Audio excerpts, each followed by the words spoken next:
Ini makna sabbihisma rabbikal a'la. Agungkan Allah, sucikan Allah dari segala sesuatu yang tidak pantas dengan keagungannya. Ar-Rahman 'allamal Qur'an, khalaqal insan, 'allamahul bayan.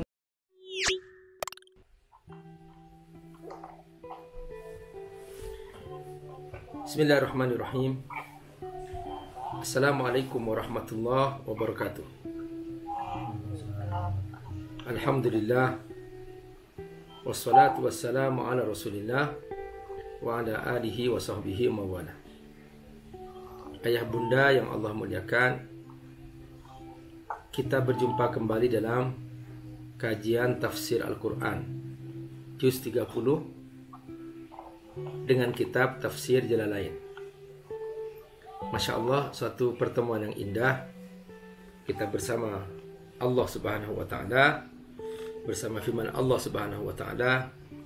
Mudah-mudahan setiap huruf dari Al-Quran yang kita pelajari bisa menghapus dosa-dosa kita dan mengantarkan keberkahan dalam hidup kita, sehingga tidak ada yang sia-sia dari apa yang kita perbuat setiap hari, setiap saat, kecuali mendatangkan pahala dan kebaikan bagi kita semua dan bagi kemanusiaan pada umumnya. Salawat dan salam bagi Rasulullah SAW. Mudah-mudahan kita semua dikumpulkan bersama Rasulullah dan sahabat-sahabatnya di surganya, insyaallah, amin. Dan kita berdoa semoga Allah Subhanahu wa Ta'ala membantu saudara kita di Palestina, menguatkan mereka, menyatukan barisan mereka, mengantarkan dengan tepat sasaran dari tembakan yang mereka kirimkan ke arah musuh yang telah berbuat zalim menjajah mereka. Dan insya Allah dalam hitungan dekat Palestina segera akan merdeka dari penjajahan kaum Yahudi. Teman-teman semua yang Allah muliakan, kita akan belajar surah Al-A'la. Surah ini disebut dengan surah Makkiyah karena ia turun sebelum hijrah. Dan ayatnya berjumlah 19 ayat. Allah Subhanahu wa Ta'ala membuka dengan firman-Nya, Sabbihisma rabbikal a'la. Sabbih maksudnya nazih. Nazih rabbaka amma la yaliku bihi. Sucikan Tuhanmu dari segala sesuatu yang tidak pantas untuknya. Jadi kita diajarkan agar kita jangan memikirkan hakikat pencipta, tapi kita memikirkan ciptaannya. Tafakkaru fil khalqi wala tatafakkaru fil khaliq. Pikirkan ciptaan Allah, sehingga dengan melihat ciptaannya kita semakin yakin bahwa Allah satu-satunya Tuhan, tiada Tuhan selain Allah, dan selain Allah hanyalah makhluk. Kullu mawjudin siwallah fahuwa makhluk. Semua wujud selain Allah adalah makhluk. Maka dengan kita melihat ciptaannya, kita akan mengakui kebesaran Allah Subhanahu wa Ta'ala. Tapi kalau kita memikirkan zat Allah, seperti apa Allah, di mana Allah, dan seterusnya, dan kita berdebat di situ, kita tidak akan pernah sampai. Kenapa? Karena akal kita terbatas. Itu wilayah iman. Wilayah iman tidak bisa kita jangkau dengan kemampuan akal secara detail. Akal hanya mampu secara global bahwa Allah ada, ya. Bahwa Allah Maha Kuasa, kita beriman. Tapi bagaimananya Nah, kita serahkan kepada Allah Subhanahu wa taala. Karena itu termasuk yang gaib. Di mana Allah? Apakah Allah duduk atau berdiri? Apakah Allah kalau duduk di mana? Nah, itu yang seperti ini di luar kemampuan akal untuk membahas. Kalaupun ada informasi wahyu untuk itu masih global. Akal tidak mampu untuk membicarakan secara detail. Itu maksud wilayah iman, bahwa itu wilayah iman, bahwa kita hanya beriman kepada Allah Subhanahu wa taala. Nah, ini maksudnya adalah sucikan Allah dari segala sesuatu yang tidak pantas. Jadi sabbihis marabbikal a'la. Sucikan Allah dari segala sesuatu yang tidak pantas. Apa yang tidak pantas? Yang tidak pantas adalah menyamakan Allah dengan makhluk. Kalaupun dalam Al-Quran Allah menyebut ada Allah punya tangan, misalnya gitu kan. Nah, tapi kita tidak bisa mengatakan bahwa tangan Allah sama dengan tangan kita. Jangan dibayangkan seperti itu.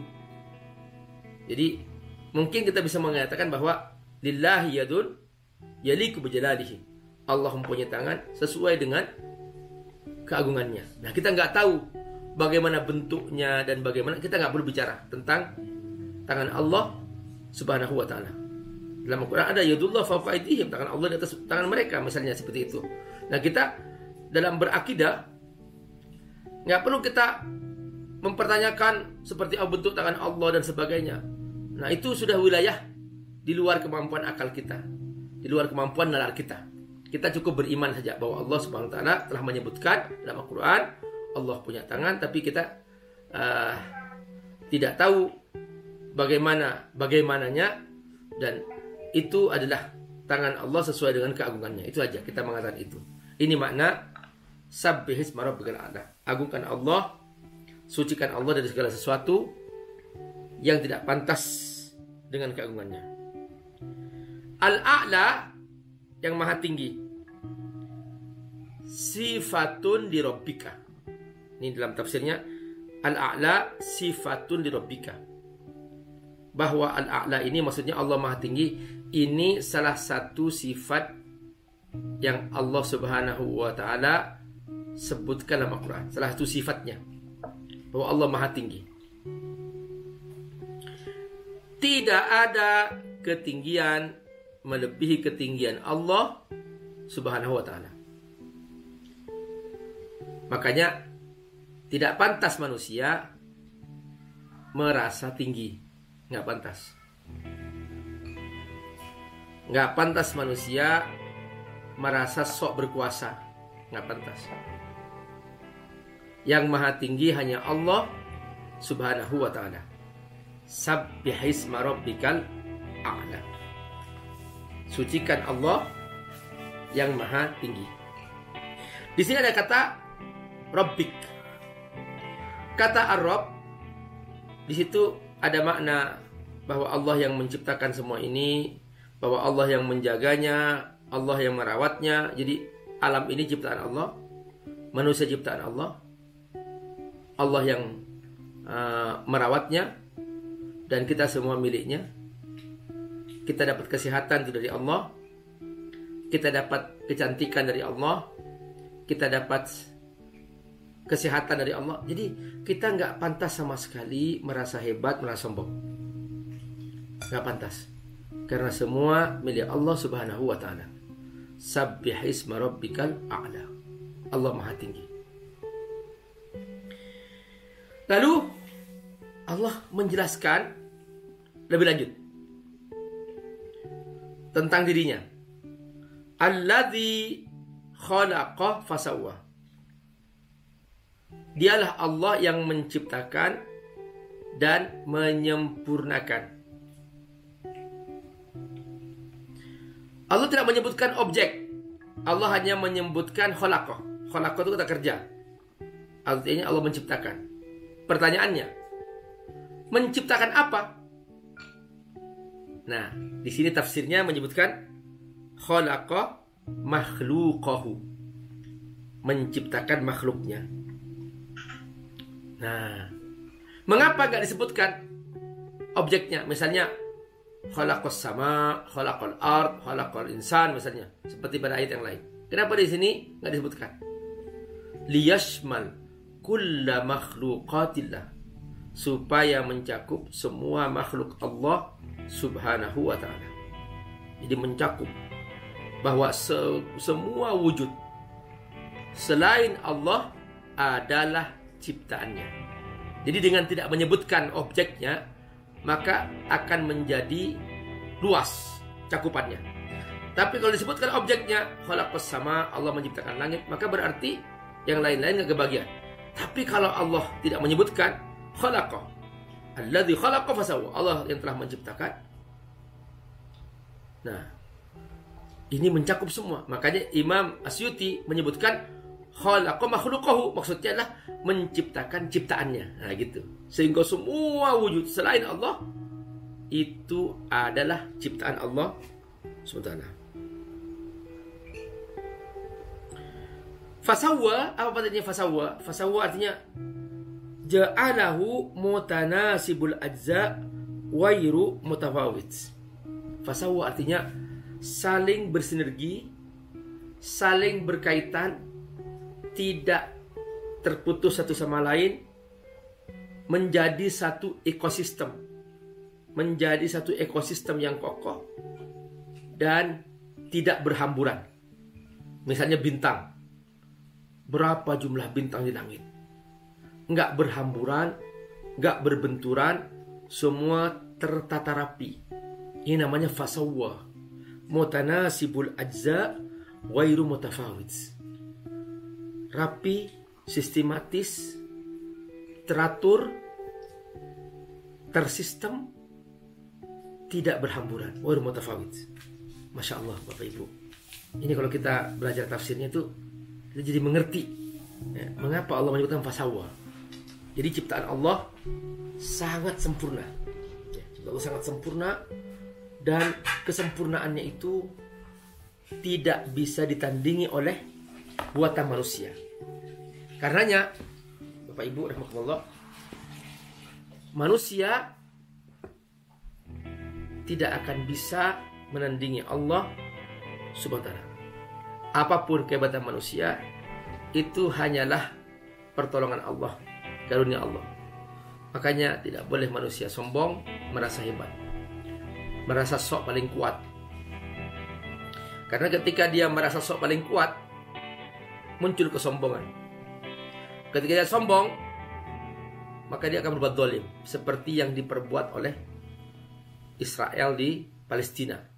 Dia merasa paling punya senjata canggih, nah maka dia bertindak semena-mena, tidak memperhatikan kode etik ya, aturan akhlak, aturan moral, nggak memperhatikan. Sekalipun semua manusia di muka bumi sudah menolaknya, menolak kezalimannya, dia masih merasa benar. Nah, itu namanya ketika manusia merasa paling hebat. Makanya Allah sebutkan bahwa tidak ada kesempurnaan kecuali di tangan Allah Subhanahu wa ta'ala. Manusia tidak ada yang sempurna. Manusia tidak akan sanggup melawan Allah Subhanahu wa ta'ala. Assalamualaikum warahmatullahi wabarakatuh. Alhamdulillah wassalatu wassalamu ala Rasulillah wa ala alihi wa sahbihi wa man. Teman-teman rahimakumullah, Abi Amir mengasuh sebuah pesantren Fat Institute. Pesantren Fat ini ada di Jakarta, ada juga di Sukawami, Bogor. Mereka rata-rata adalah anak-anak yatim duafa, dan mereka belum punya asrama, belum punya masjid, dan juga mereka membutuhkan pembebasan lahan untuk pesantren. Teman-teman, membantu para penghafal Quran adalah menyiapkan mereka punya masa depan yang cerah, dan otomatis kita juga membantu diri kita sendiri, karena dengan membantu mereka menjadi penghafal Quran, menjadi para ulama, semua kebaikan yang mereka kerjakan, setiap huruf dari Quran yang mereka ulang-ulang, kita semua kebagian pahala. Bukan hanya itu, nanti di alam akhirat, di surga, mereka akan datang menyambut kita dengan mahkota yang indah. Dan kita semua yang berdonasi untuk mereka akan diberi mahkota yang indah di pintu surga, sehingga kita semua bahagia selamanya di akhirat. Ayo bergabung membantu para santri, yatim duafa, penghafal Al-Quran di pesantren Fadlul Tafsir di Sukawangi, Bogor, melalui rekening di bawah ini. Semoga Allah berkati. Assalamualaikum warahmatullahi wabarakatuh.